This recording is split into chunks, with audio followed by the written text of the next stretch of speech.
반갑습니다. 동탄 동산교회를 섬기고 있는 박동성 목사라고 합니다. 불러주셔서 감사합니다. 우리 마키토 목사님 사랑하고 사모님 축복합니다. 그리고 오늘의 모든 성도님들 주의 이름으로 축복합니다. 주님 안에서 강건하시기를 바라고 하나님의 계획 속에서 신실하신 하나님의 그 언약을 따라 여러분 인생이 하나님의 경륜과 섭리를 이루는 복된 인생들 되시기를 주의 이름으로 축원드립니다. 네, 저는 동탄에 있는 교회, 그냥 조그만 교회, 조그만데 하나님 은혜 주셔가지고 그래도 좀 모여요. 좀 모여서 열심히 사역하고 있습니다. 사역하고 있고 코로나 터지기 전에 일본 선교를 준비하고 있다가 코로나 터져서 잠시 멈추었다가 원래 이제 처음 방문하면서 우리 부드러운 돌 5개 팀하고 그리고 다윗의 돌 가시죠? 하고 저희 교회 팀하고 전국에서 일본 가자 그러면 곳곳에서 모여듭니다. 모여들어서 함께 팀을 구성해서 때로는 자기들끼리도 모르는 사람들끼리 만나서 함께 기도하고 준비해서 일본 선교를 위해 가지고 뛰어들고 그렇게 하는데 귀하게 거기에 저희들이 쓰임 받는 것이 영광이고 감사하고 그러는 중에 또 여러분들 만나 뵙게 되어서 너무나 기쁘고 감사합니다. 네. 두려움은 해결하는 것이 아니다, 맡기는 것이다라는 제목입니다. 우리의 삶에 원하든 원하지 않든 간에 두려움이라는 게 나를 따라다니죠, 그죠? 여러분도 두려움 있으시죠, 그렇죠? 때로는 실패자로 보이거나 아니면 남들에게 낙인 찍히는 것에 대한 두려움도 있고 비교당하는 것에 대한 어려움들.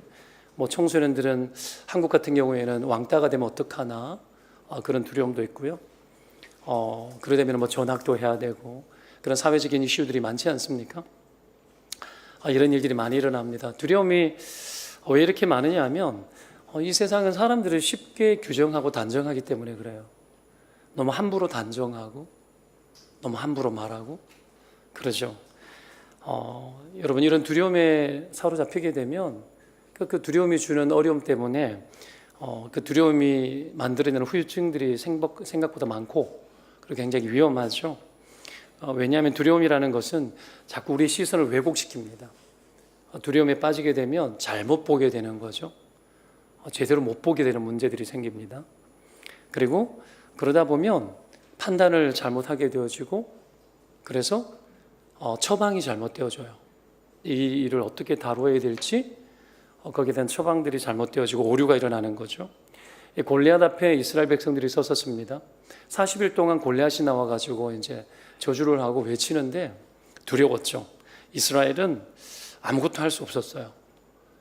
시선이 왜곡되어지고 판단에 오류가 일어나고 그리고 처방이 잘못됩니다. 40일 동안 했던 일이 뭐죠? 골리앗의 키가 얼마나 되나? 골리앗이 가지고 있던 갑옷의 종류가 무엇인가? 그리고 그가 갖고 있던 방패와 창의 재료는 무엇으로 만들어졌나? 40일 동안 했던 것들은 그게 전부였죠. 그리고 사울왕이 그럽니다. 누구든지 싸워서 이기면 나의 딸을 주겠다. 별로 이쁘지 않았을 것 같은데 딸을 주겠다. 딸을 주겠다. 세금을 면제해 주겠다 합니다. 상을 주겠대요. 이게 잘못된 시선에서 나오는 왜곡된 처방들이죠. 여러분 우리는 내 앞에 놓여있는 두려움을 해결할 수 있다면 뭐든지 다 하고 싶어요. 오늘 앞부분 읽지는 않았지만 오병이어 사건입니다. 우리가 너무나 잘 아는 이 사건 속에서 사람들은 오병이어의 기적을 보고 예수님을 억지로 붙들어가지고 임금으로 삼으려고 했다고 이야기합니다. 사람들은 내 문제만 해결될 수 있다면 뭐든지 붙잡고 싶어요. 예수님 그런 분으로 본 거예요. 예수님 같으면 내 인생의 팔자를 뜯어고치고 내 삶의 어려운 형편들을 쉽게 해결할 수 있겠네. 그런 생각들이 되죠. 물론 예수님은 말씀 한마디면 해결할 수 있는 분이세요. 그렇게 본 거죠. 그런데 사실은 여러분 두려움이라는 것은 해결하기 이전에 해결해야 될 문제가 아니라 두려움이 있지만 해결할 문제가 아니라 믿음으로 맡기는 문제라는 걸 우리가 여러분 놓치지 말아야 됩니다. 오병이어 사건도 사실은 어린아이의 도시락 세트, 그렇죠? 맥모닝 정도 되겠죠, 그죠? 그걸 들고 이제 예수님께 드린 거예요. 도시락을 여러 사람이 사왔을 것 같아요. 근데 왜 도시락을 가지고 왔지 싶은데 하여튼 그 도시락이 주님의 손에 옮겨졌을 때 그때 일이 일어나죠. 주님의 손에 맡겨졌을 때. 그리고 주님의 그 손이 하늘을 향하여서 축사하고 감사기도 하고 하나님을 향하여서 여러분 당신의 손으로 여러분 하늘에 맡길 때 그때 일이 일어났습니다. 제가 이제 개척하고 9년이 되었는데 9년 차죠. 하나님 많은 은혜를 주셔가지고 사람들도 많이 보내주셔서 교회는 이제 상가 건물에서 이렇게 딱 요만한 건물이었던 것 같아요. 이런 곳에서 이제 개척을 해서 하는데 사람들이 너무 많이 와가지고 자리가 없는 거예요. 요즘 같은 시대에 뭐 그러니까 너무 고맙죠. 제가 뭐라고 하나님 보내주시고. 근데 뭐 이렇게 뭐 상가를 더 크게 얻는 것도 큰 상가도 잘 없고 되게 힘들었어요. 어떻게 할까요, 주님? 저는 그냥 다 선교하고 싶어서요. 돈 모이면 선교하고 선교는 저는 철칙 중에 하나가 선교는 선교사를 돕는 게 선교다. 그리고 선교는 돈을 보내야 된다. 물론 다는 아니지만 기도도 당연히 갑니다. 그래서 하나님 이걸 주님 선교에 쓰고 싶어요. 그랬는데 해결이 안 되는 거예요. 사람들이 왔다 그냥 돌아가고 주차장도 없고 기도 중에 하여튼 그 안산 농산교회 제가 부목사로 있다가 개척을 했는데 김인중 목사님 은퇴 기념교회로 제가 개척을 했었습니다. 연초에 이제 금요 심야에 한번 목사님 오실래요? 전화드렸더니 본인께서 친히 부흥회를 만들어 버리시더라고요. 그래서 여러분 강제적으로 무슨 일이 일어날 때는 하나님의 계시성이 있는 겁니다. 기분 나쁠 일이 아니에요. 때로는 하나님 우리 인생 가운데 강제적으로 들어오시죠. 아브라함 강제로 찾아오시죠. 어느 날 막 다가오시죠. 치고 들어오셔서 우리의 삶을 가져가십니다. 뭐 그런 일이 일어난 거예요. 그래서 하나님 뜻인 줄을 믿고 6개월 동안 기도했죠. 부흥회하고 부흥회 때 말씀해 주십시오. 그런데 부흥회 전날에 토요일 날에 임직식이 있었는데 그때 어떤 조그만 교회 목사님 오셔가지고 우리 교회 형편을 보고 듣더니 자기가 뭘 알아보겠대요. 뭐 그냥 지나가는 소리인 줄 알았는데 부흥회 끝난 주간 금요일에 주일 월화 3일 부흥회하고 금요일 날 그분에게 연락이 왔어요. 도시개발공사에서 땅이 나오는데 종교부지가 하나 나오는데 400평인데 목사님 교회 딱 좋을 것 같다라고 이야기를 하는 거예요. 그래서 봤더니 저는 그런 거 뭐 어떻게 하는 줄도 모르고 봤더니 이게 딱 열리면 한 열흘 되면 닫히는 거더라고요. 근데 그때 못 잡으면 안 되는 거죠. 돈도 없고 아무것도 없어요. 금요일 날에 이야기를 듣고 셀 리더들 모임할 때 이야기하니까 좋아하더라고요. 그래서 저는 두려웠어요. 할 수가 없고 뭐 통장에 돈도 하나도 없는데 어떻게 해요? 땅값만 30억이라는데 뭐 재주가 없잖아요, 그죠? 그 제가 이제 기도는 했어요. 자기 전에 기도하고 자는데 새벽 3시에 하나님이 나를 따뜻하게 누르시더라고요. 이렇게 누를 깨우셨어요. 벌떡 일어나서 내가 주님이십니까? 했더니 그래 나다. 어쩐 일이시냐고. 자, 알거든요. 왜 그러시는지. 그랬더니 딱 이렇게 두 마디 하셨어요. 박 목사에 가만히 있으면 안 돼. 박 목사에 가만히 있으면 안 돼. 그러시는 거예요. 그래서 아침 벌떡 일어나서 어머니 생신이어서 대구로 이제 제가 차를 타고 내려가다가 주보 부격제에게 주보 다시 찍어라. 공동회에 내라. 원래 불법이거든요. 한 주 미리 광고해야 되는데 공동회에 내라. 그래서 갔다가 올라오면서 거기에서 만나자. 교회에 이제 교회 운영위원들 몇 분들 만납시다 해가지고 봤는데 너무 좋다는 거예요. 하나님 메시지 그거였어요. 왜 너 착한 목사 하려고 그래? 너 왜 착한 목사 하려고 그래? 너 왜 하나님의 뜻이 보이는데 왜 성도들 부담 주기 싫고 너만 착한 목사 되려고 그러게? 하나님 그렇게 하시는데 망치로 머리를 얻어 터지는 줄 알았어요. 그래서 주일날에 공동회를 했는데 사람들이 그러는 거예요. 벌떼처럼 일어나가지고 하자는 거예요. 나는 두려워가지고 심장 벌렁벌렁거리고 말도 못하고 있는데 그러니까 하나님 심령을 다 준비해 놓으셨더라고요. 그러면 그러자 1억 5천에 5% 내야 되는데 1억 5천 없는데 일주일 만에 우리가 해서 등록해야 되니까 일주일 만에 1억 5천 헌금하는 것까지 결의하자. 그러고 되면은 일주일 만에 5% 또 내야 되는데 되면 일주일 만에 1억 5천 또 하는 거를 결의하고 하자 그러면 했더니 하재요. 어떤 은퇴 전도사님이 목사님 300만 원씩 그냥 백가정에 하면 됩니다 이러더라고요. 굉장히 쉬운 거구나. 하나님은 어려운 것들을 굉장히 쉽게 하시는 분이세요. 믿으면 아멘입니다. 두려운 일들을 쉽게 하시는 분이세요.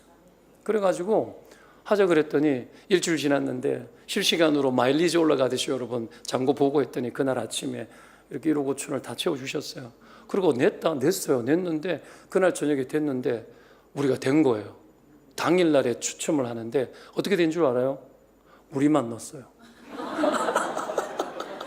싱겁죠? 근데 여러분 우리만 넣은 이 사건 자체는 없는 사건이었어요. 없는 사건이었어요. 왜 끼웠느냐 하면 네가 해야 되는 거야. 가만히 있으면 안 돼 말이 그 말이에요. 가만히 있으면 그냥 가는 거예요. 가는 거예요. 두려운 일을 하게 하셨어요. 그리고 되고 난 후에 또 하자 그랬더니 계약하는 날에 아침에 또 1억 5천이 다 채워졌어요. 그리고 뭐 이렇게 빚이 65억인데 그래서 그렇게 해서 한 8, 90억 정도 들어가지고 땅 사고 건물 짓고 했어요. 되게 쉽게 이야기를 했죠. 그죠? 쉬워요. 하나님이 함께하면 쉽습니다. 교회를 짓는 것은 뭐 대단한 일은 아니에요. 하나님 말씀에 순종하고 하나님이 원하시는 대로 가는 게 소중한 거고 가치 있는 거죠. 저는 그 도구가 될 뿐이죠. 하나님의 사람이 되고 주님이 원하시는 말씀의 도구가 되고 그거면 하나님 좋습니다. 내가 하나님 대단한 일을 하는 존재도 아니고 하나님 대단하십니다. 하나님 하시는 일에 난 평생 동안 많이 쓰임받고 싶습니다. 유일한 소망이 있다면 하나님 내가 주님께 많이 쓰임받고 싶습니다. 하나님 나라의 지경을 넓혀내는 일에 하나님 내가 쓰임받을 수 있다면 그 길 가고 싶습니다. 그게 기도의 소원 아닐까요? 여러분 믿음은 두려움이 없는 게 아니에요. 두려움이 사라지는 게 아닙니다. 믿음은 두려움을 주님께 맡기고 그 두려운 일에 뛰어들어서 그 두려운 일을 하는 것이 믿음입니다. 믿으면 아멘입니다. 다윗이 골리앗에게 뛰어들어갈 수 있었던 이유가 무엇이었을까요? 두려움을 주님께 맡길 줄 알았기 때문이에요. 다윗이 골리앗 그냥 맹숭맹숭 저게 뭔데 이러시지 않을 것 같아요. 현실을 부정하는 것은 믿음이 아닙니다. 그 현실 앞에 그 두려움과 긴장감이 올라오지만 하나님을 훨씬 크게 느끼고 경험하고 믿었기 때문에 그 골리앗이 다윗의 눈에는 하나님께 맡겨야 될 대상으로 보였고 그랬을 때 그 일이 어려운 일이 아니었죠. 우리는 두려움을 해결하고 난 뒤에 뭔가를 해야 된다라는 논리들을 많이 가지고 있습니다.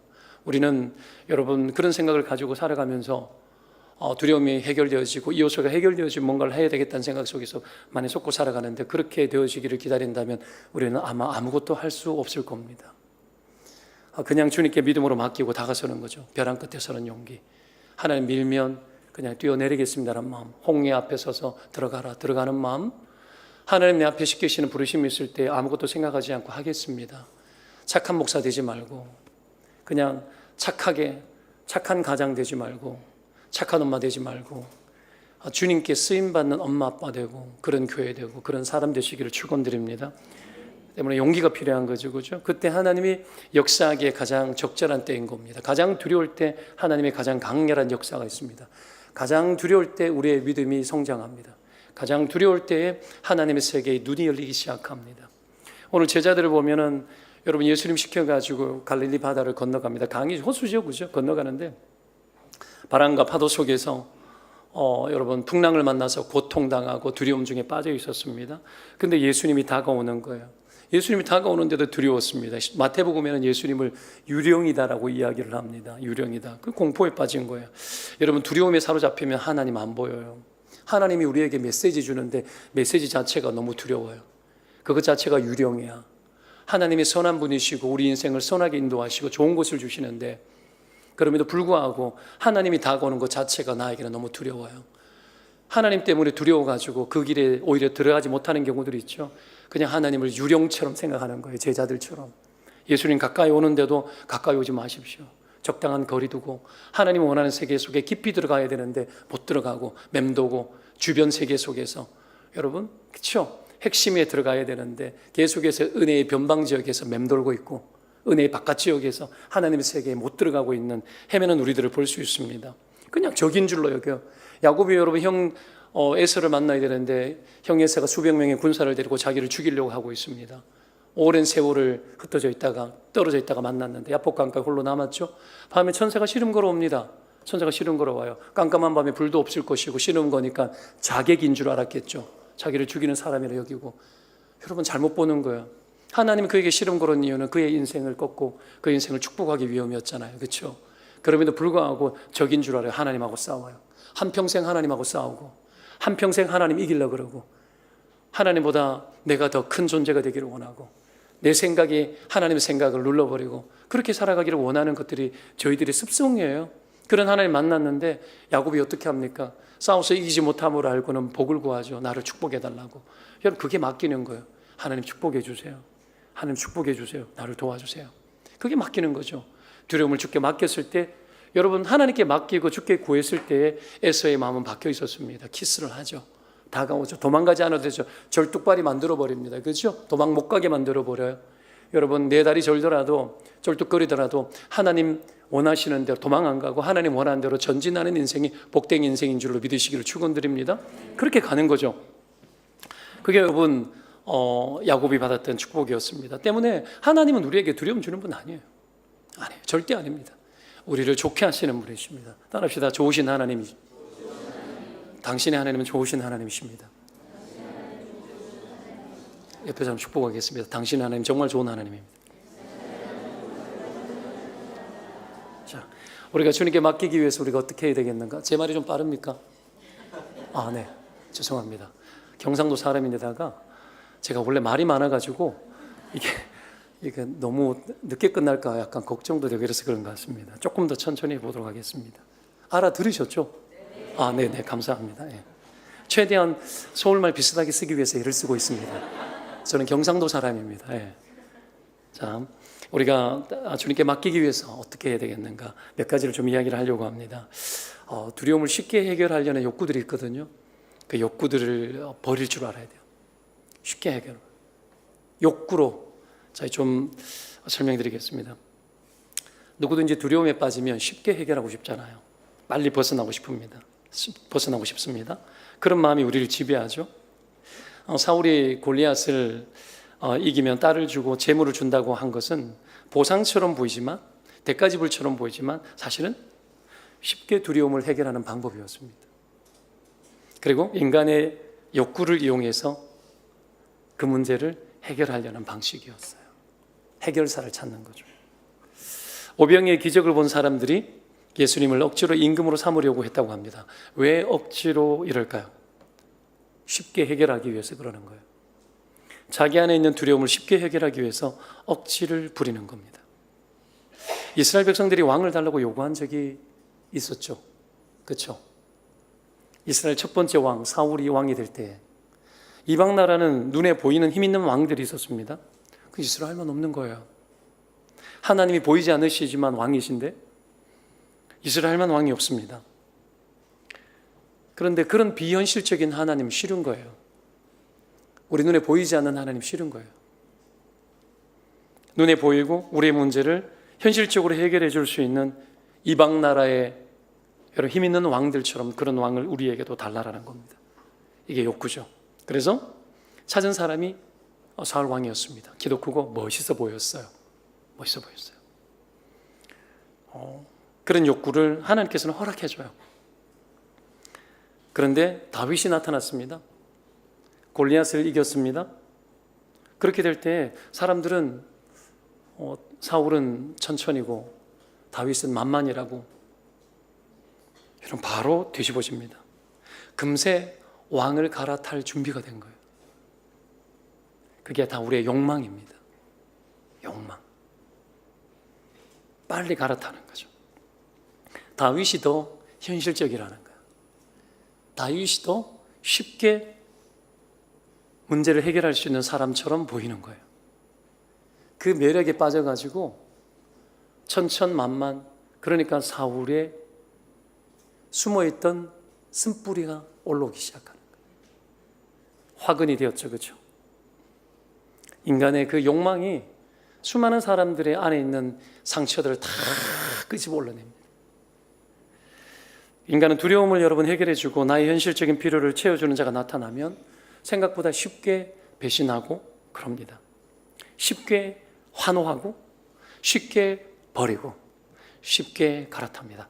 박수 막 쳐주고 흥분시키고 마음에 안 들면 다른 사람에게 또 박수 막 치고 박수 막 쳐서 네가 왕해라. 그리고 우리를 위해서 너는 헌신해라. 예수님도 그런 차원의 오늘 보기에 충분한 분이셨죠. 그런데 예수님은 이런 인간의 욕망들을 너무 잘 압니다.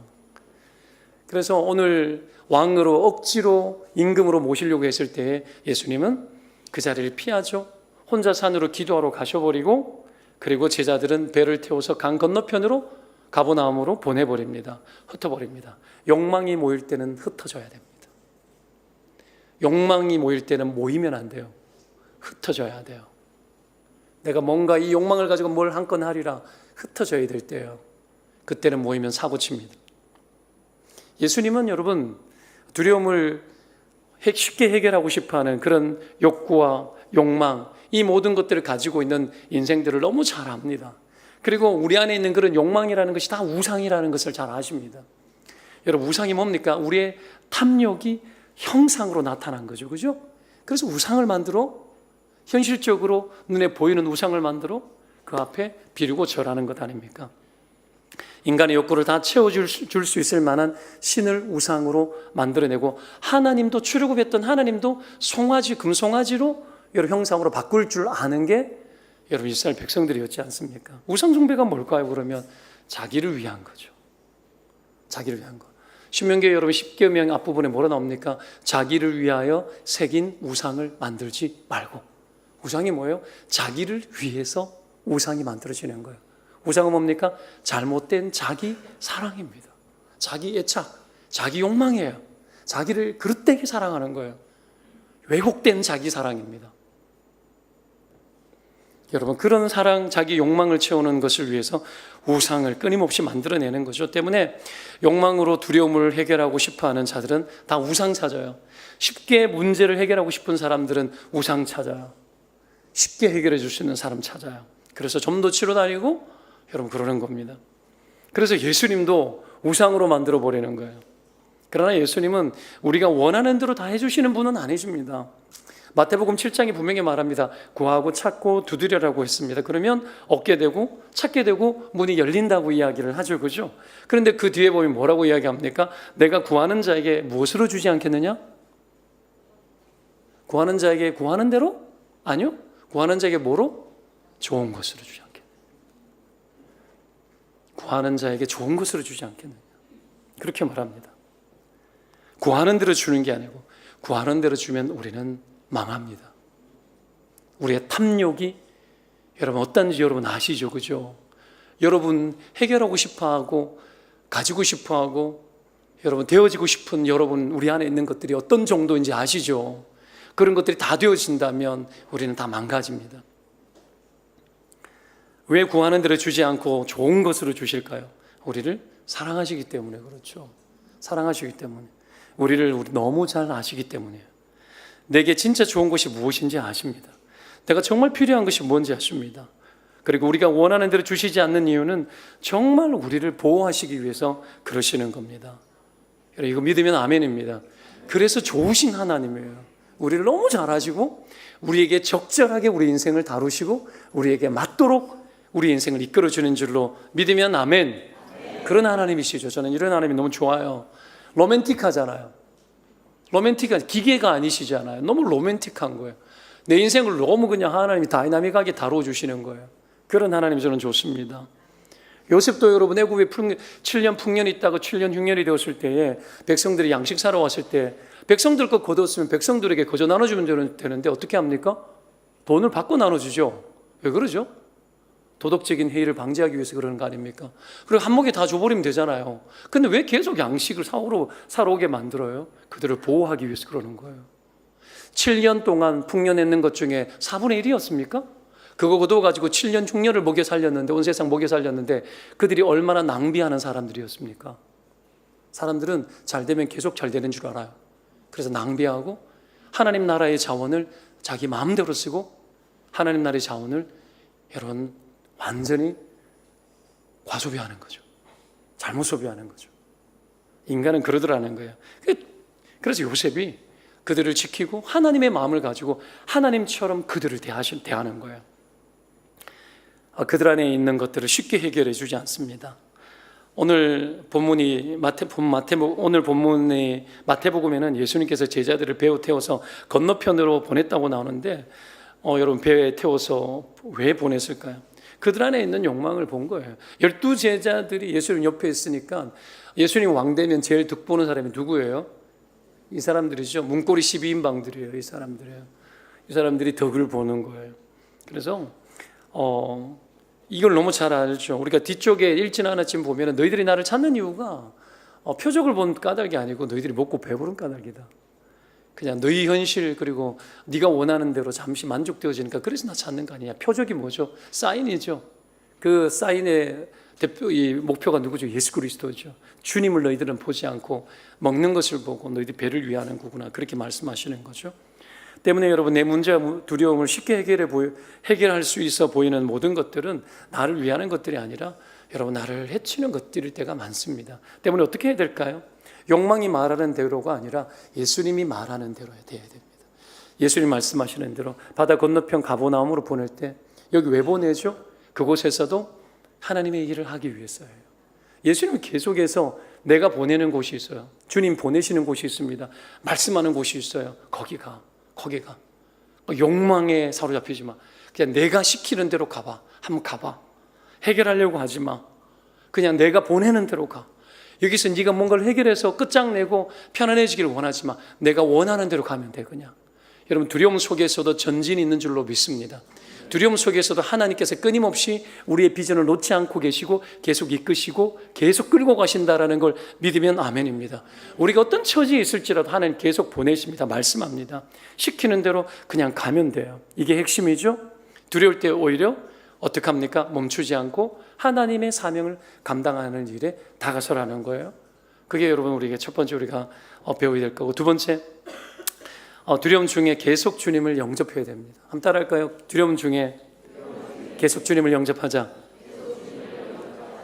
주님은 우리가 두려움이 있을 때 찾아오시는 분이십니다. 오늘 본문에도 제자들이 파도의 두려움 중에 있을 때 찾아오셨습니다. 17절에 그렇게 나옵니다. 배를 타고 바다를 건너 가버나움으로 가는데 이미 어두웠고 예수는 아직 오지 아니하셨더니, 두려움은 이미 몰려왔는데 예수님은 아직 오지 않으셨어요. 우리가 여러분 왜 두려움을 느끼느냐면 이 이미와 아직 사이에 놓여 있어서 두려움을 느껴요. 이미와 아직 사이. 그런데 질문합니다. 아직 오지 않았다는 말은 부정적인 말입니까? 긍정적인 말입니까? 오, 똑똑하시다. 그렇죠?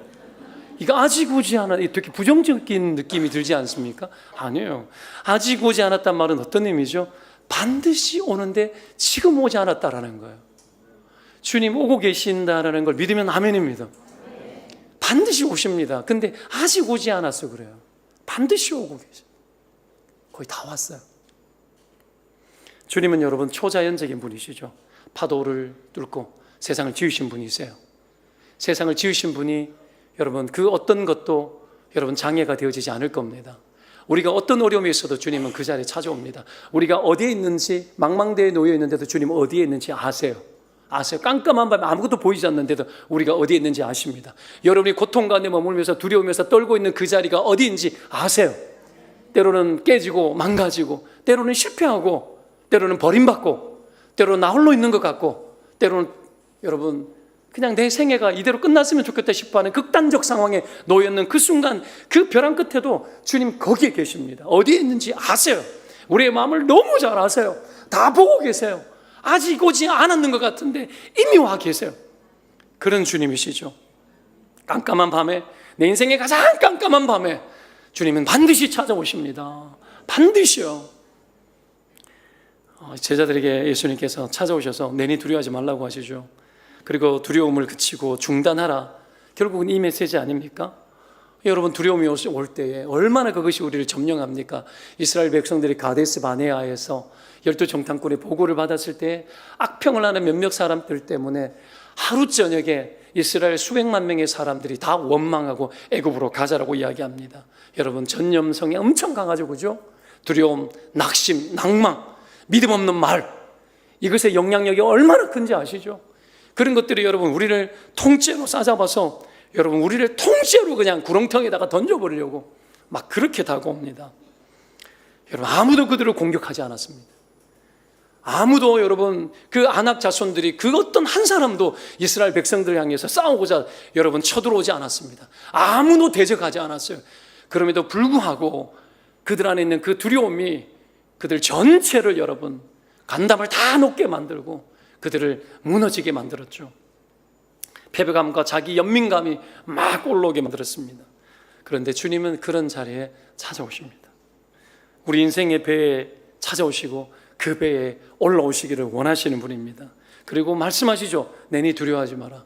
내니 두려워하지 마라. 내가 누군지 아느냐. 내가 누군지 아느냐. 21절에 제자들이 그래서 기뻐 영접했다 그럽니다.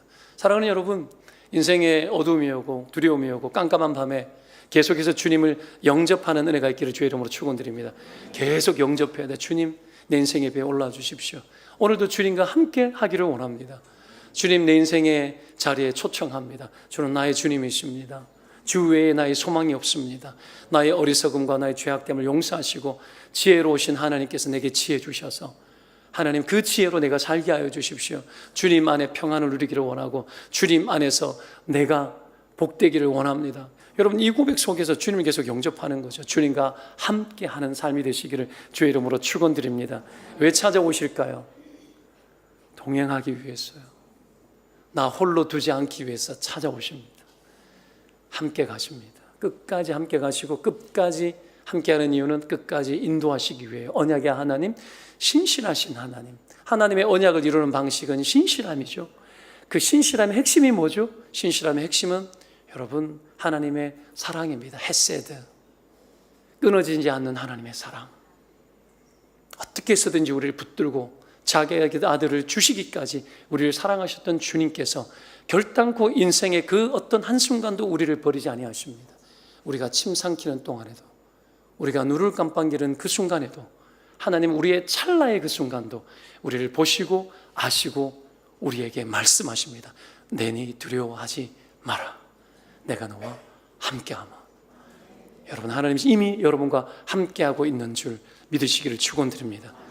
믿습니다. 저는 믿습니다. 저와 함께하고 계신 하나님 믿습니다. 정말 함께하고 계십니다. 마지막 세 번째요. 두려움 때문에 절대로 포기하거나 물러나지 말아야 됩니다. 21절에 배로 영접했는데 배는 곧 그들이 가려던 땅에 이르렀다고 이야기합니다. 두 가지를 강조합니다. 첫째는 예수님 영접하니까 곧이 오더라는 거예요. 빨라지더라는 거예요. 여러분, 예수님과 함께하는 것이 가장 빠릅니다. 함께 따라합시다. 예수님과 함께하는 것이 가장 빠르다. 그래서 오늘 본문에 곧이라는 단어가 나옵니다. 딴 거 필요 없습니다. 곧이 옵니다. 곧. 여러분, 예수님과 함께 하시기를 바랍니다. 함께하면 지루하지 않습니다. 주님과 함께하면 멀게 느껴지지 않습니다. 먼 길을 갈 때는 여러분 누구랑 함께 가라고요? 친한 친구랑 함께 가야 멀리 간다고. 그런 말이 있죠, 그죠? 먼 길을 갈 때 주님과 함께 가시기를 축원드립니다. 주님과 함께하면 시간 가는 줄 모릅니다. 지루하지 않습니다. 주님과 함께하면 어려운 속에서 지혜가 터집니다. 주님과 함께하면 여러분 극단적 상황들이 여러분 날개를 다는 상황이 되어집니다. 여러분 뛰어내려 죽을 것 같은데 뛰어내리면 날아버리는 놀라운 역사가 일어날 줄로 믿습니다. 여러분 그렇게 되어지는 거죠. 그리고 두 번째는 예수님 영접하면 목적지가 벗어나지지 않습니다. 주님 보내는 대로 갈 수 있게 됩니다. 예수님 우리의 리더십입니다. 우리의 방향키를 잡고 계십니다. 어디로 가야 될지 적절한지 아십니다. 여러분 지금 이 순간에 어디로 가야 될지 무엇을 해야 될지 다 알고 계시고 계속해서 말씀하기를 원하고 우리 인생의 배에 초청하고 영접할 때에 친히 우리를 이끌어 곳을 만들고 그리고 목적지를 여러분 우리의 목적지가 되도록 만들어 버리시는 분이라는 걸 믿으시기를 축원드립니다. 절대 실수가 없으신 분이십니다. 우리가 주님을 영접할 때에 여러분 그래서 어떤 두려움도 우리에게 유익하게 되어질 줄 믿습니다. 로마서 8장 28절에 아시죠? 우리가 알거니와 하나님을 사랑하는 자 곧 그의 뜻대로 부르심을 입은 자들에게는 무엇이? 모든 것이 합력하여 선을 이루느니라고 말씀합니다. 모든 것입니다. 모든 것입니다. 모든 것입니다. 모든 것에 합력하십니다. 따로따로가 아니죠. 우리의 인생 하나님 사랑하는 자, 하나님 우리 사랑하시죠. 그 뜻대로 부르심을 입었습니다. 뜻을 위하여 부르심을 입었습니다. 하나님의 뜻을 위하여, 방향을 위하여, 목적을 위하여, 주를 위하여 우리를 불러주셨습니다. 주를 위해서 우리를 쓰기를 원하시고 그렇게 우리를 이끌어 가실 때에 그 모든 것에 합력하십니다. 그 모든 것에 개입하십니다. 모든 것의 주가 되십니다. 모든 것의 친히 자기의 일처럼 다루시는 분이십니다. 완전하신 하나님께서 그렇게 우리의 모든 것에 개입하여서 선하게 만들어내십니다. 선하게. 선한 분은 하나님밖에 없습니다. 하나님이 하시는 것처럼 만들어버립니다. 우리를 통해서 하나님이 어떤 분인지 드러나기를 원하시고, 내가 믿는 하나님이 어떤 하나님이고, 내가 믿고 있는 우리의 주님이 어떤 주님인지 우리를 통해서, 부족한 우리를 통해서 다 드러내기를 원하신다라는 걸 여러분 믿으시기를 축원드립니다. 여러분, 고통, 시련, 때로는 버림받은 밑바닥, 거절, 눈물, 여러분 수많은 고통, 어려움들, 저도 교인들이 여러분 많은 어려움들이 다 있죠.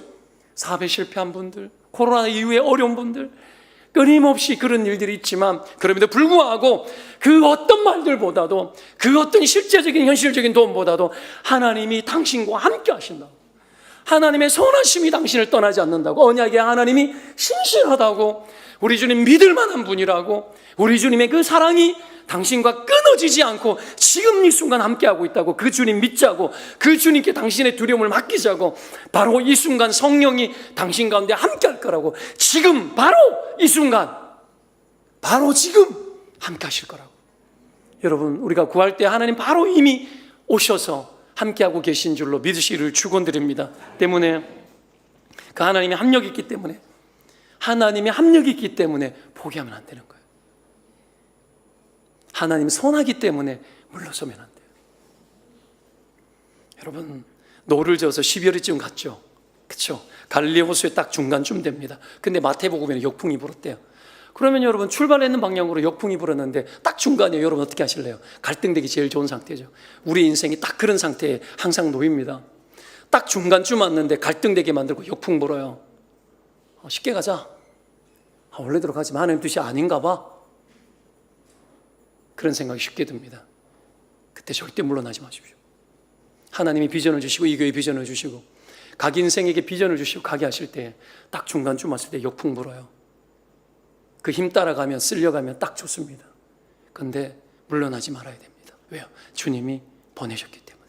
왜요? 주님이 곧 오시기 때문에요. 그렇게 했을 때 주님이 어떻게 합니까? 곧 도착하게 된 겁니다. 하나님 그런 분입니다. 여러분, 두려운 일을 하는 것이 믿음입니다. 사람들은 두려움이 없기를 원하지만, 두려움이 사라지면 뭔가 한다고 이야기하지만 그렇지 않습니다. 두려움이 올 때 두려운 일, 바로 두려운 그 일을 하십시오. 주님께 맡기고. 그렇게 할 때 오늘 제자들도 물러서지 않고 그 길을 갔을 때, 쉬운 선택을 하지 않고 하나님이 기뻐하는 선택을 포기하지 않고 했을 때, 그들은 하나님을 경험하고 그들은 주님이 보내시는 세계 속에 뛰어들게 되어졌던 겁니다. 우리는 어딘가를 가고 있습니다. 어딘가를 가고 있습니다. 주님 어딘가를 보내고 있습니다. 그리고 그 주님께서 함께 하시면서 그 두려운 일을 끊임없이 하게 하시면서, 야, 김 집사야, 포기하지 마. 물러나지 마. 내가 너와 함께 할게. 네 인생은 내가 붙들고 있어. 나는 너의 하나님이야. 내니 두려워하지 마. 두려워하는 일을 시작해. 두려운 그 일을 멈추지 마. 오늘 그 말씀 듣고 여러분 삶이 다시 새 힘을 얻고 새 용기를 얻어 하나님과 함께 여러분 승리하는 복된 인생 되시기를 주의 이름으로 축원드립니다. 기도하겠습니다. 함께 기도합시다. 두려운 일을 하라. 두려운 일을 하라.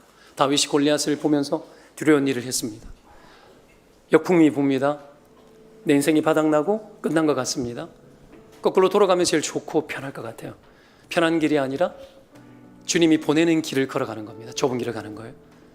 하나님, 내가 주님께 맡깁니다. 두려움 가운데 들어가게 하여 주십시오. 두려운 일을 할 수 있는 용기를 내게 주십시오. 성령님 초청합니다. 환영합니다. 나의 주님이십니다. 임하시옵소서. 내 가운데서 흘러넘치시옵소서. 충만하시옵소서. 그리하여 나를 이끄시옵소서. 하나님 앞에 여러분 이 마음을 가지고 함께 기도했으면 좋겠습니다. 같이 기도하겠습니다.